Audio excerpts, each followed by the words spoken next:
I like to go swimming. Ow! That really hurt. Don't do that.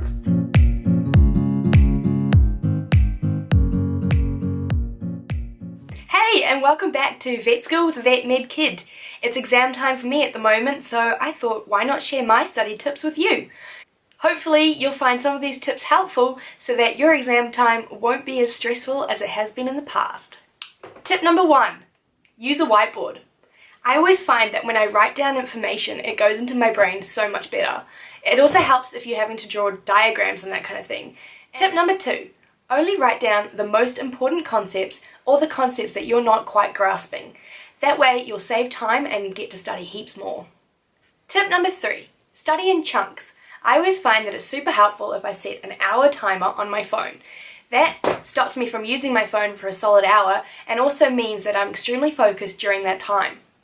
But then, after the hour, I have a 5 to 10 minute break, which helps to clear my head so that the next hour I can go at full speed. Tip number 4, when you do have your breaks, make sure they're guilt-free.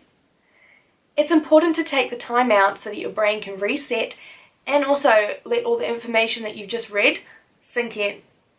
It's great to have the 5-minute breaks between intense study times, but don't forget you do need a longer break during the day. Maybe go for a swim or go for a walk or go hang out with some friends. For my longer breaks, I like to go swimming.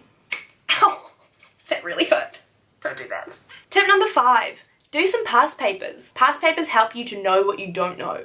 If you realise that you can't do a question, go back to your notes and figure out how to answer it properly. They also help you to figure out what the exam's actually going to be like, so that when you're in the exam, you're not stressing, wondering what the format's going to be like. Number 6, change locations. Sometimes you can lose motivation and become stale by staying in one place for too long. I like to study in my room or in the library, and even when I'm in the library, I move around in the different group section areas and the individual areas, depending on the subject that I'm studying. Number 7, have a scribble book and a nice book. For me, I have half of my book as my nice book and then I flip it over and have the other half as my scribble book. I don't know about you, but I feel like sometimes when I take notes, I want them to look perfect. And if I don't get them right, then I feel like I have to start again. So if you have your scribble notes, then nobody cares what they look like and you can just learn really quickly.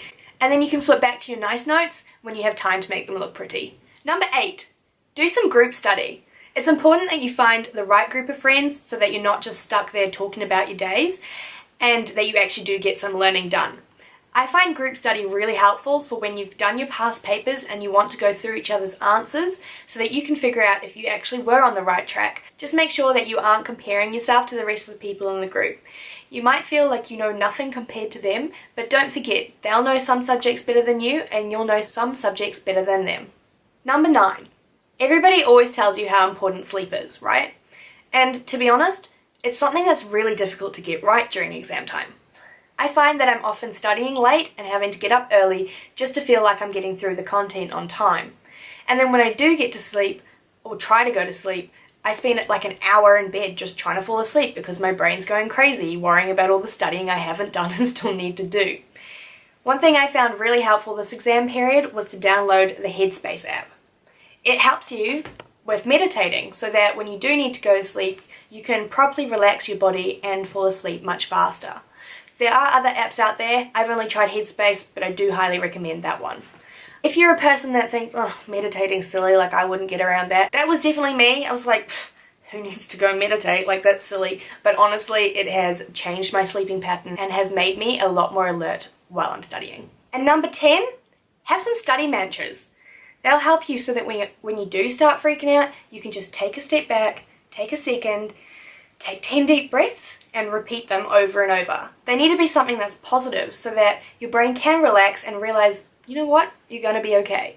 I have stuck mine up, they're just over there, so that when I wake up and go to sleep every day, I can say them and it makes me feel so much more ready to start the day or have a good sleep depending on when I read them. I've also got a few that my parents like to say to me just before I go into an exam or when I'm stressing during study.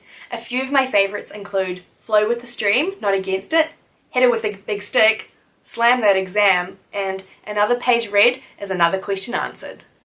I know exams are scary and we all stress about them probably a little bit too much, but don't forget, you can do this.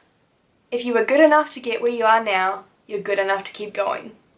Good luck, and I wish you the best. If you think that I've missed anything out or you have some really cool study tips, comment them down below. As always, if you like this video, please make sure that you hit that like button, maybe share the video around, and don't forget to subscribe. Thanks guys!